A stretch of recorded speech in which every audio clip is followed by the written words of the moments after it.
सियार और ढोल पंचतंत्र की बहुत ही लोकप्रिय एवं प्रसिद्ध कहानियाँ। नमस्कार साथियों, स्वागत है आपका आपके अपने परिवार संपूर्ण ज्ञान गंगा चैनल पर। आइए साथियों, आज फिर एक बहुत ही बेहतरीन कहानी सुनाते हैं। एक बार एक जंगल के निकट दो राजाओं के बीच घोर युद्ध हुआ। एक जीता तो दूसरा हारा। सेनाएं अपने अपने नगरों को लौट आई।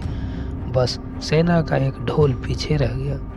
उस ढोल को बजा बजा कर सेना के साथ गए भाटवाचार्य रात को वीरता की कहानी सुनाते थे। युद्ध के बाद एक दिन आंधी आई। आंधी के जोर में वह ढोल लुढ़कता पुढ़कता एक सूखे पेड़ के पास जाकर टिक गया। उस पेड़ की सूखी टहनियाँ ढोल से इस तरह सट गई थी कि तेज हवा चलते ही ढोल पर टकरा जाती थी और ढमाढम की गुंजायमान आवाज होती। एक बार सियार उस क्षेत्र में घूमता था। उसने ढोल की आवाज सुनी तो वह भयभीत हुआ। ऐसी अजीब आवाज बोलते पहले उसने किसी जानवर को नहीं सुना था। वह सोचने लगा कि यह कैसा जानवर है जो ऐसे जोरदार बोली बोलता है, ढमाढम। सियार छिपकर ढोल को देखता रहता, यह जानने के लिए यह जीव उड़ने वाला है या चार टांगों पर दौड़ने वाला। एक दिन सियार झाड़ी के पीछे छुपकर ढोल पर नजर रखे था। तभी पेड़ से नीचे उतरती हुई एक गिलहरी कूदकर ढोल पर उतरती हल्की सी ढम की आवाज भी हुई। गिलहरी ढोल पर बैठी दाना कुतरती रही। सियार बड़बड़ाया, ओह, तो यह कोई हिंसक जीव नहीं है, मुझे भी डरना नहीं चाहिए। सियार फूंक फूंक कर कदम रखता ढोल के निकट गया। उसे सूंघा। ढोल का उसे ना कहीं सिर नजर आया और ना पैर। तभी हवा के झोंके से टहनियाँ ढोल पर टकराई, ढम की आवाज हुई और सियार उछलकर पीछे जा गिरा। अब समझ आया। सियार उठने की कोशिश करता हुआ बोला, यह तो बाहर का खोल है, जीव इस खोल के अंदर है। आवाज बता रही है कि जो कोई जीव इस खोल के भीतर रहता है वह मोटा ताजा होना चाहिए, चर्बी से भरा शरीर होना चाहिए।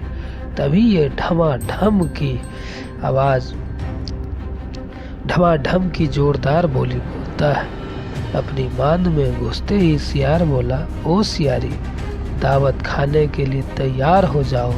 एक मोटे ताजे शिकार का पता लगाकर आया हूँ। सियारी पूछने लगी, तुम उसे मारकर क्यों नहीं लाए? सियार ने उसे झिड़की दी, क्योंकि मैं तेरी तरह मूर्ख नहीं हूँ। वह एक खोल के भीतर छिपा बैठा है। खोल ऐसा है कि उसमें दो तरफ सूखी चमड़ी के दरवाजे हैं। मैं एक तरफ से हाथ डाल उसे पकड़ने की कोशिश करता तो वह दूसरे दरवाजे से भाग जाता। चांद निकलने पर दोनों ढोल की ओर गए। जब वे निकट पहुंच ही गए तो वे फिर हवा से टहनियाँ ढोल पर टकराई और फिर ढम ढमाढम ढम की आवाज निकली। सियार सियारी के कान में बोले, सुन उसकी आवाज, जरा सोच, जिसकी आवाज ऐसी गहरी है वह खुद कितना मोटा ताजा होगा। ढोल दोनों ढोल को सीधा कर उसके दोनों ओर लगे बैठे और लगे दांतों से ढोल के दोनों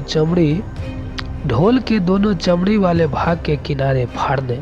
जैसे ही चमड़ियाँ काटने लगी, सियार बोला, होशियार रहना, एक साथ हाथ अंदर डाल शिकार को दबोचना है। दोनों ने हू की आवाज के साथ साथ हाथ ढोल के भीतर डाले और अंदर टटोलने लगे तो अंदर कुछ भी नहीं था।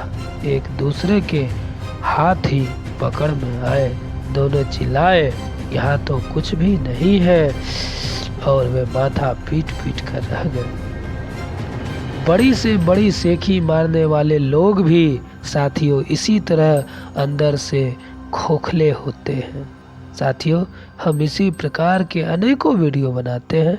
अगर आपको अच्छा लगा हो तो आप और वीडियो आप चैनल पे देख सकते हैं।